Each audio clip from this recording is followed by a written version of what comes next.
नमस्कार, आप देख रहे हैं इंडिया न्यूज हरियाणा। आपके साथ मैं हूं प्रिया। ये देख लेते हैं अब तक की 100 बड़ी खबरें फटाफट अंदाज में।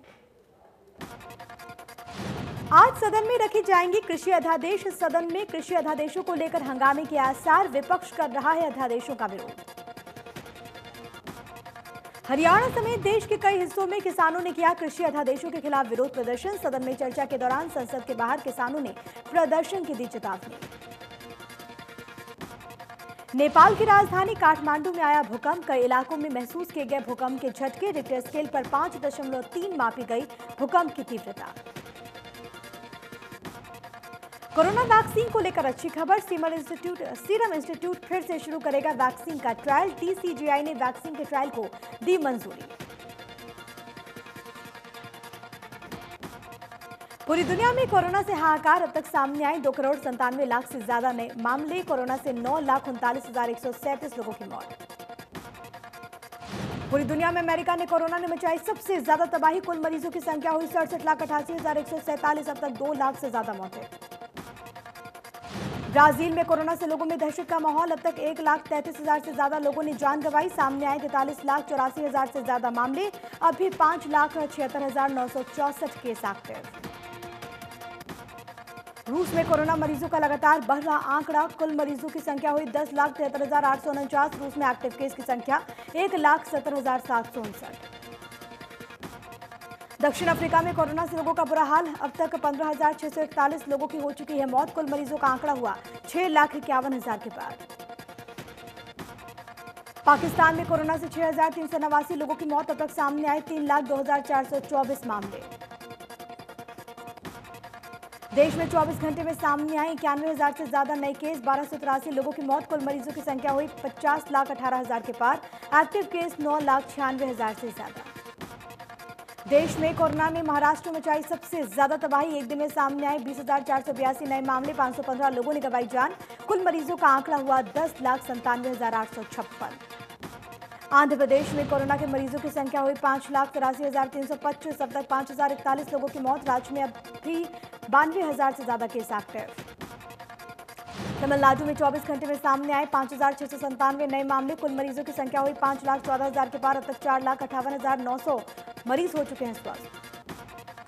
उत्तर प्रदेश में कोरोना से लोगों का बुरा हाल। कोरोना की वजह से अब तक 4,604 लोगों ने जान गंवा दी है। राज्य में अभी 67,335 केस एक्टिव। दिल्ली में लगातार बढ़ रहे कोरोना के मामले। एक दिन में फिर सामने आए 4,263 नए केस। कुल मरीजों का आंकड़ा हुआ 2,25,796। राजस्थान में कोरोना से हाहाकार। अब तक कोरोना से 1,264 लोगों की मौत। राज्य में कुल मरीजों का आंकड़ा हुआ 1,05,000 के पार। पंजाब में लोगों में कोरोना से दहशत का माहौल। 24 घंटे में सामने आए 2,382 नए मामले। अब तक 2,514 मौतें। प्रदेश में कोरोना के 2,493 नए मामले आए सामने। 24 घंटे में 26 लोगों की मौत हो गई। टोटल केस 98,000 के पार। 77,000 मरीज हो चुके हैं स्वस्थ। करनाल में 4 मरीजों की कोरोना से मौत हो गई। 197 नए मामले रिपोर्ट हुए। 237 मरीज ठीक हुए। जिले में मौतों का आंकड़ा 80। सोनीपत में 141 नए मामले आए सामने। जिले में कोरोना संक्रमितों का आंकड़ा 6,748। 42 मरीजों की मौत। हर रोज 2,000 सैंपल लिए जा रहे हैं। सिरसा में कोरोना ने 57 वर्षीय महिला की जान ले ली। 85 नए मामले आए सामने। सिरसा में अब तक 36 लोगों की मौत हो चुकी है। कोरोना का आंकड़ा बढ़कर हुआ 2,499। 889 केस एक्टिव। पंचकुला में 4 नए मामले आए सामने। कई मामले आए सामने। 4 लोगों की मौत हो गई। मरीजों को अलग अलग अस्पतालों में उनका इलाज चल रहा था। मरने वालों का आंकड़ा इसी के साथ 51 हो गया। दतिया में कोरोना का लगातार बढ़ रहा आंकड़ा। एक दिन में सामने आए 46 नए मामले। गत्ता फैक्ट्री में 25 लोगों की मौत। रिपोर्ट आई पॉजिटिव। सोमवार को 56 कर्मचारी मिले थे पॉजिटिव। जींद में लगातार बढ़ रहा कोरोना से मौतों का आंकड़ा। एक दिन में 3 लोगों की मौत से प्रशासन हुआ सतर्क। घरों पर आइसोलेट। कोरोना संक्रमितों की नियमित जांच के दिए आदेश। झारखंड में कोरोना से लोगों में दहशत का माहौल। कोरोना से 75 साल की महिला की मौत हो गई। अग्रोहा अस्पताल में चल रहा था इलाज। नूंह में कोरोना से एक दिन की बच्ची की मौत हो गई, जिसके बाद मौतों का आंकड़ा 18 पहुंच गया है। नल्हड़ मेडिकल कॉलेज के डॉक्टर ने बच्ची को बचाने की पूरी कोशिश की। लू में पिछले 24 घंटे में 9 नए मामले रिपोर्ट हुए, 10 मरीजों को डिस्चार्ज किया गया। जिले में अब 141 केस एक्टिव, 973 केस मिल चुके हैं, 814 मरीज हो चुके हैं स्वस्थ, 27,691 लोगों को सर्विलांस पर लिया जा चुका है। गुरुग्राम में कोरोना का तांडव जारी। गुरुग्राम में पिछले 3 दिनों में कोरोना ने इस कदर अपना कहर बरपाया कि आंकड़ा 15,000 के पार जा पहुंचा। 3 दिनों के अंदर शहर में कोरोना के 1,000 से ज्यादा नए मामले आए सामने। गुरुग्राम में रोजाना 350 से भी ज्यादा कोरोना के मामले रिपोर्ट हो रहे हैं। राहत की बात तो यह है कि रिकवर होने वाले लोगों की संख्या भी अच्छी खासी है, जिसके चलते स्वास्थ्य विभाग को थोड़ी राहत मिली। भिवानी में रेलवे स्टेशन पर आने वाले यात्रियों को कोरोना संक्रमण से बचाने के लिए रेलवे ने सारा काम डिजिटलाइज कर दिया है। रेलवे स्टेशन के एंट्री गेट पर कैमरे लगाए गए, जिससे यात्रियों पर नजर रखी जा रही है।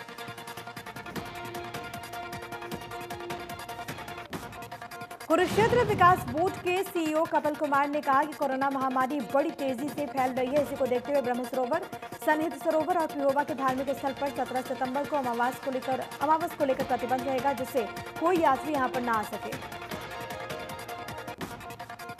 16 और 17 सितंबर को 14 अमावस्या पर पिहोवा पूरी तरीके से बंद रहेगा। एसडीएम ने कहा पिहोवा में 14 और अमावस्या पर पितरों की आत्मिक शांति के लिए कर्मकांड, पिंडदान और स्नान करने के लिए लोग आते हैं, लेकिन कोरोना की वजह से इस बार ऐसा नहीं होगा। पिहोवा में श्रद्धालु की एंट्री बैन कर दी गई है। बावजूद इसके कोई भी श्रद्धालु पिहोवा में आता दिखाई दिया तो उसके खिलाफ कानूनी कार्रवाई अमल में लाई जाएगी। एसडीएम ने कहा पुलिस अधिकारियों को धारा 144 से लगाने के आदेश जारी किए गए। चंडीगढ़ में मुख्य सचिव ने वीडियो कॉन्फ्रेंसिंग से कोविड-19 के प्रबंधन को लेकर समीक्षा बैठक की। स्वास्थ्य विभाग की तारीफ करते हुए मुख्य सचिव ने कहा कि किसी भी हालात से निपटने के लिए और मेहनत करने की जरूरत है। मुख्य सचिव ने निर्देश दिए कि मरीजों को सही समय पर जरूरी स्वास्थ्य सुविधाएं मिले। इसके लिए सिविल सर्जन जिला कंट्रोल केंद्र स्थापित करें ताकि समय पर मरीजों को इलाज मिल सके। होम आइसोलेट मरीजों की भी जानकारी दें। चंडीगढ़ पहुंचते ही सीएम मनोहर लाल ने कामकाज संभाला। अपने निवास पर कई विभागों के वरिष्ठ अधिकारियों की उच्च स्तरीय बैठक ली, कई योजनाओं की समीक्षा कर जरूरी दिशा निर्देश दिए। बैठक में पिंजौर में फिल्म सिटी की योजना बनाने, अवैध खनन की निगरानी करने के लिए ड्रोन लेने, एग्री मॉल को शुरू करने जैसे कई अहम फैसले लिए गए। खरीफ फसलों की खरीद के लिए व्यवस्था की समीक्षा करते हुए मुख्यमंत्री ने निर्देश दिए कि मेरी फसल मेरा ब्यौरा पोर्टल पर पंजीकृत हर किसान को अपनी उपज को मंडी में लाने के लिए उसकी सुविधा के अनुसार तारीख दी जाए, किसानों को परेशानी नहीं आने दी जाए। मुख्यमंत्री ने यह भी निर्देश दिया कि परिवार पहचान पत्र कार्यक्रम को HRMS के साथ जोड़ा जाए। PPP ये सुनिश्चित करेगा कि कल्याणकारी योजनाओं और कार्यक्रमों का फायदा लोगों को उनके घर पर मिले। मुख्यमंत्री ने शहरी स्थानीय निकायों में संपत्ति ID तैयार करने के काम में तेजी लाने के निर्देश दिए। उन्होंने HSIIDC और हरियाणा शहरी विकास प्राधिकरण के काम की समीक्षा की, राजस्व को और बढ़ाने के लिए कदम उठाने के निर्देश दिए। सीएम ने ट्वीट किया कि मेरी फसल मेरा ब्यौरा पोर्टल पर पंजीकृत हर किसान को अपनी उपज को मंडी में लाने के लिए उनकी सुविधा के अनुसार तिथियां दी जाए। पूछा जाए कि वो आढ़ती के माध्यम से या फिर सीधे पैसा लेना चाहते हैं। पीएम मोदी ने ट्वीट करके हरियाणा को खुशखबरी दी कि हरियाणा ऑर्बिटल रेल कॉरिडोर परियोजना केंद्रीय मंत्रिमंडल ने मंजूरी दी है। पलवल से सोनीपत तक ऑर्बिटल रेल कॉरिडोर बनेगा। दिल्ली NCR में ट्रैफिक से मिलेगी राहत। सीएम मनोहर लाल ने ट्वीट किया कि प्रदेशवासियों की तरफ से आभार। इस प्रोजेक्ट से मल्टी मॉडल लॉजिस्टिक हब विकसित करने के लिए साथ ही साथ प्रदेश के विकास को नई दिशा भी मिलेगी।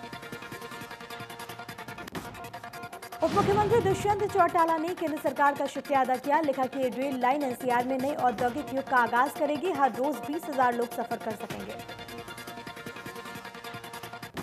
केंद्रीय मंत्रिमंडल से सोनीपत से पलवल तक ऑर्बिटल रेल कॉरिडोर के लिए मंजूरी मिलने पर करनाल से सांसद संजय भाटिया ने पीएम मोदी का आभार व्यक्त किया। ट्वीट करते हुए कहा कि इस परियोजना से प्रदेश के औद्योगिक विकास को गति मिलेगी, साथ ही साथ रोजगार के नए अवसरों का सृजन होगा।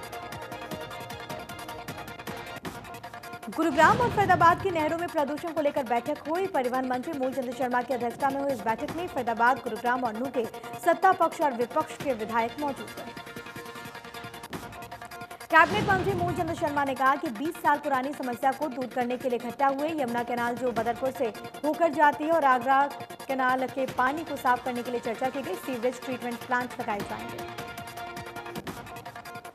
बैठक में शामिल हुए कांग्रेस विधायक आफताब अहमद ने कहा कि इस मामले में सबसे ज्यादा असर नूह पर पड़ा है। नूह में लोग नहरी पेयजल पर निर्भर हैं, वो दूषित होकर मिल रहा है। हम सरकार पर दबाव बनाएंगे और इस मुद्दे को विधानसभा में भी रखेंगे। अध्यादेशों को लेकर केंद्रीय कृषि मंत्री नरेंद्र तोमर से किसान नेताओं ने मुलाकात की। बीजेपी प्रदेशाध्यक्ष ओपी धनखड़, कृषि मंत्री जेपी दलाल की अगुवाई में किसान नेता मिले। सांसद धर्मवीर सिंह, नायब सैनी और बृजेंद्र सिंह भी मौजूद रहे। किसानों के सुझावों से केंद्रीय कृषि मंत्री को अवगत कराया गया। सदन में पेश हो सकता है आज कृषि अध्यादेश। कैबिनेट मंत्री जेपी दलाल ने प्रेस कॉन्फ्रेंस कर कहा कि कुछ राजनीतिक दल किसानों का नाम लेकर राजनीति कर रहे हैं। हमने कुछ किसान संगठनों के साथ बैठक की, उनकी गलतफहमियों को दूर किया। जेपी दलाल ने कहा कि एमएसपी और मंडियां चलती रहेंगी। केंद्रीय मंत्री ने आश्वस्त किया है किसानों के बीच अध्यादेश को लेकर प्रचार प्रसार कम हुआ। विपक्ष ने किसानों के बीच अध्यादेश को लेकर भ्रम फैलाया। जेपी दलाल ने बताया कि केंद्रीय कृषि मंत्री ने कहा कि एमएसपी ज्यों की त्यों बनी रहेगी, मंडी में फसल खरीद की व्यवस्था बनी रहेगी। किसानों के विवाद एसडीएम कोर्ट में सुने जाएंगे। किसानों की भ्रांतियां को दूर करेंगे। अध्यादेशों को लेकर दो फाड़ हुए किसान नेता। दिल्ली के हरियाणा भवन में किसान नेता आपस में भिड़ गए। किसान नेताओं के बीच कहासुनी हुई। केंद्रीय कृषि मंत्री से मिलने के बाद आपस में भिड़ गए। केंद्रीय कृषि मंत्री नरेंद्र तोमर से मुलाकात करने से भाजपा प्रदेशाध्यक्ष गुरनाम सिंह चढ़ूनी ने किया इनकार। चढ़ूनी ने कहा कि जब तक तीनों कृषि अध्यादेश वापस नहीं लिए जाते तब तक कृषि मंत्री से मुलाकात नहीं होगी। गुरनाम सिंह ने दावा करते हुए कहा कि 17 से 19 संगठन नहीं करना चाहते कृषि मंत्री से मुलाकात। साथ ही साथ ये भी कहा कि जब सरकार बात नहीं सुन रही तो मुलाकात क्या करे। कैथल में राज्य मंत्री कमलेश ढांडा ने पंचायत और डेवलपमेंट विभाग के अधिकारियों की बैठक ली, जिसमें सरकारी योजनाओं और विकास कार्यों की समीक्षा की गई। राज्य मंत्री ने अधिकारियों को जरूरी दिशा निर्देश दिए। कमलेश ढांडा ने अधिकारियों को निर्देश देते हुए कहा कि लीपापोती से काम नहीं चलेगा, बल्कि समस्याओं का स्थायी समाधान होना चाहिए। जनता से जुड़े सभी विकास कार्यों को प्राथमिकता से पूरा करें। कोताही बरतने पर कार्रवाई की जाएगी। करनाल पहुंची कांग्रेस प्रदेशाध्यक्ष कुमारी शैलजा ने पूर्व मंत्री सुरजीत मान की पत्नी के निधन पर शोक जाहिर किया, परिवार को सांत्वना दी। इस दौरान मीडिया से बातचीत में शैलजा ने कहा कि सरकार किसान विरोधी है, किसानों को बर्बाद करना चाहती है। हिसार में बीजेपी नेता सोनाली फोगाट ने कांग्रेस पर किसानों को लेकर जमकर हमला बोला। सोनाली फोगाट ने कहा कि सरकार जो अध्यादेश लाई है उससे किसानों को समझने की जरूरत है, किसान किसी की बातों में ना आए। सोनाली फोगाट ने कहा कि कांग्रेस के लोग भोले भाले किसानों को बरगला रहे हैं, किसान आंदोलन करवा रहे हैं। साथ ही साथ ये भी कहा कि जब कांग्रेस की सरकार थी तब कांग्रेस ने किसानों के बारे में नहीं सोचा। कुरुक्षेत्र की पाल गडरिया धर्मशाला में रक्तदान शिविर का आयोजन किया गया, जिसमें खेल एवं युवा मामलों के राज्य मंत्री संदीप सिंह ने हिस्सा लिया। इस दौरान संदीप सिंह ने कहा कि कृषि अध्यादेशों को लेकर पार्टियां राजनीति कर रही हैं। संदीप सिंह ने कहा कि इन अध्यादेशों से किसानों को फायदा होगा। फरीदाबाद के पटेल नगर में सिंचाई विभाग की जमीन पर बनी झुग्गियों को प्रशासन ने हटाया। लोगों के विरोध के चलते भारी संख्या में पुलिस बल मौके पर तैनात। सिरसा को अतिक्रमण मुक्त बनाने के लिए नगर परिषद के चलाए जा रहे अभियान के खिलाफ व्यापारी उठ खड़े हुए। अभियान पर कड़ा ऐतराज जताते हुए व्यापारियों ने नगर परिषद कार्यालय के सामने धरना दिया, नारेबाजी की गई।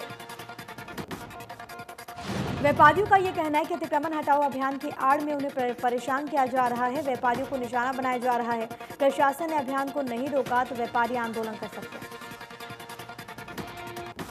नारनौंद के गांव माजरा में ग्रामीणों ने पावर हाउस को बंद कर दिया। गांव में बिजली समय पर न आने को लेकर नाराजगी जाहिर की गई। पुलिस ने मौके पर पहुंचकर ग्रामीणों को समझाने की कोशिश की। ग्रामीणों का ये कहना है कि गांव ने पावर हाउस के लिए जो जमीन सरकार को दी है वो बिल्कुल फ्री में दी है। सरकार ने इसमें वादा किया था कि आपको गांव को 4 घंटे एक्स्ट्रा बिजली दी जाएगी, लेकिन अब रूटीन की बिजली भी समय पर नहीं मिलती। अंबाला में बिजली विभाग के कर्मचारियों ने प्रस्तावित ऑनलाइन ट्रांसफर के विरोध में धरना प्रदर्शन कर रोष जाहिर किया। कर्मचारियों का यह कहना है कि सरकार ऑनलाइन ट्रांसफर पॉलिसी को वापस ले, मांगे पूरी नहीं होने पर कर्मचारियों ने आंदोलन करने की चेतावनी दी। फतेहाबाद में ऑनलाइन ट्रांसफर के विरोध में Haryana state electricity workers union के बैनर तले बिजली कर्मचारियों ने बिजली घर में धरना प्रदर्शन किया। बिजली कर्मचारियों ने ट्रांसफर पॉलिसी वापस लेने को लेकर additional chief secretary TC Gupta के नाम ज्ञापन सौंपा। कर्मचारियों का यह कहना है कि ऑनलाइन ट्रांसफर पॉलिसी लागू होने से दुर्घटनाएं बढ़ जाएंगी। बहादुरगढ़ में बिजली कर्मचारियों ने ऑनलाइन ट्रांसफर पॉलिसी के खिलाफ सांकेतिक हड़ताल की। कर्मचारियों का यह कहना है कि मांग पूरी न होने पर अनिश्चितकालीन हड़ताल पर जाने की उन्होंने बात कही है। बहादुरगढ़ के महावीर पार्क की गलियों में सीवर का पानी भरने से लोगों को काफी दिक्कतें आती हैं। दरअसल दिल्ली रोहतक रूट पर सीवर लाइन डालने का काम चल रहा है, जिससे चलते पुरानी सीवर लाइन टूट गई है। गलियां सीवर के पानी में जलमग्न हो गई। नारनौल में विकलांग एसोसिएशन ने एसडीएम को ज्ञापन सौंपा। अपनी मांगों को लेकर प्रदर्शन भी किया गया। विकलांग एसोसिएशन पिछले लंबे वक्त से अपनी मांगों को लेकर प्रदर्शन करता आ रहा है, लेकिन उनकी कोई सुध नहीं ली जा रही। विकलांग एसोसिएशन के प्रधान का ये कहना है कि हर विकलांग की 5,000 पेंशन होनी चाहिए। हर विकलांग का बस और ट्रेन में किराया फ्री होना चाहिए। 40% का विकलांग सर्टिफिकेट बनना चाहिए। चरखी दादरी में सीएम फ्लाइंग की छापेमारी से कोर्ट परिसर में हड़कंप। आरसी और लाइसेंस बनाने वाले दलालों के कई ठिकानों पर सीएम फ्लाइंग ने की रेड। मौके से सैकड़ों की संख्या में आरसी, लाइसेंस और नंबर प्लेट बरामद। सिरसा में बस स्टैंड कार्यालय में विजिलेंस टीम ने की छापेमारी। मौके से 2 क्लर्क को रिश्वत लेते किया गया गिरफ्तार। बता दें कि विजिलेंस इंस्पेक्टर अनिल सोढ़ी के नेतृत्व में टीम ने बस स्टैंड पर छापेमारी की। विजिलेंस टीम ने 5,000 रुपए की रिश्वत लेते हुए 2 क्लर्क को गिरफ्तार किया। इस दौरान कर्मचारियों ने विजिलेंस की टीम की कार्रवाई का विरोध भी किया। अंबाला में अवैध शराब के कारोबार को लेकर पुलिस सतर्क। इसी सतर्कता के चलते पुलिस ने शराब से भरे 2 गोदाम और एक ट्रक को पकड़ने में कामयाबी हासिल की। इसके बाद पुलिस ने जूस की आड़ में चल रहे शराब के अवैध गोरखधंधे का खुलासा किया। पुलिस ने गुप्त सूचना पर कार्रवाई करते हुए जूस की दुकान से अंग्रेजी और देसी शराब की 80 बोतलें बरामद। यमुनानगर में स्पेशल स्टाफ ने एक गिरोह के 2 सदस्यों को कार समेत काबू किया। उनके कब्जे से भारी मात्रा में नशीले इंजेक्शन और कैप्सूल बरामद किए गए। गिरोह लंबे वक्त से इस इलाके में सक्रिय था। एक सूचना के आधार पर एसटीएफ ने इस गिरोह के 2 सदस्यों को काबू किया। बरौनी के थाना छपर इलाके में एसटीएफ ने विशेष नाका लगाकर i20 कार को रोका तो उसमें 2 युवक बैठे मिले। गाड़ी की तलाशी लेने पर उसमें से करीब 2,000 नशीले कैप्सूल, 3,000 के आसपास नशीले इंजेक्शन। रोहतक में गाड़ी लूट के मामले में पुलिस का खुलासा। पुलिस ने उत्तर प्रदेश के रहने वाले 4 युवकों को गिरफ्तार किया। आरोपियों ने ड्राइवर को बंधक बनाकर गाड़ी लूट ली थी। पूछताछ में कई वारदातों का खुलासा हुआ। अंबाला में तेज रफ्तार वाहन चालकों और यातायात के नियमों की उल्लंघना करने के बाद उल्टा पुलिस पर आरोप लगाने वालों की खैर नहीं। नेशनल हाईवे पर तैनात पुलिसकर्मी के पास बॉडी कैमरा रहेगा, जिसमें रिकॉर्डिंग होगी। यमुनानगर की अमरपुरी कॉलोनी में 6 साल के बच्चे के साथ पड़ोस में किराए पर रहने वाले युवक ने दुष्कर्म के आरोपी बच्ची को बहला फुसलाकर घर ले गया। वारदात को अंजाम दिया। आसपास के लोगों ने पकड़कर पुलिस के हवाले किया। समालखा के गांव खलीला में मछली पालन के तालाब में 25 वर्षीय युवक का शव मिला। हत्या करने के बाद शव को खुर्द-बुर्द करने की नियत से गड्ढा खोद दबा दिया गया। मृतक के शरीर पर चोट के निशान मिले। पंचकुला में स्टेट क्राइम ब्रांच के सब इंस्पेक्टर ने पिछले 5 साल से बच्चे को परिवार से मिला दिया। उन्हें जानकारी मिली थी कि चंडी मंदिर में बच्चे को कोई ऑटो चालक छोड़ गया, जो कि टोल प्लाजा के आसपास रोता हुआ मिला था। बच्चे की काउंसलिंग की गई तो पता चला कि बच्चा अपना और पिता का नाम जानता था। इसके अलावा उसे कुछ भी नहीं पता था। चंडीगढ़ पुलिस से संपर्क किया गया। पुलिस ने पता लगाकर परिजनों का बच्चा सौंप दिया। फतेहाबाद के गांव जांजली में हुई किसान बलबीर सिंह की हत्या के मामले में पुलिस ने उसे खेत पार्टनर प्रमोद को गिरफ्तार किया। आरोपी ने फसल के लालच में अपने साथी पार्टनर के सिर पर कसी से वार करके हत्या कर दी। पुलिस ने मोबाइल की लोकेशन और चप्पल के निशान से हत्या आरोपी को गिरफ्तार किया। डीएसपी ने बताया कि दोनों ने 13 एकड़ जमीन ठेके पर ली। फसल के लालच में प्रमोद ने अपने पार्टनर को मौत के घाट उतार दिया।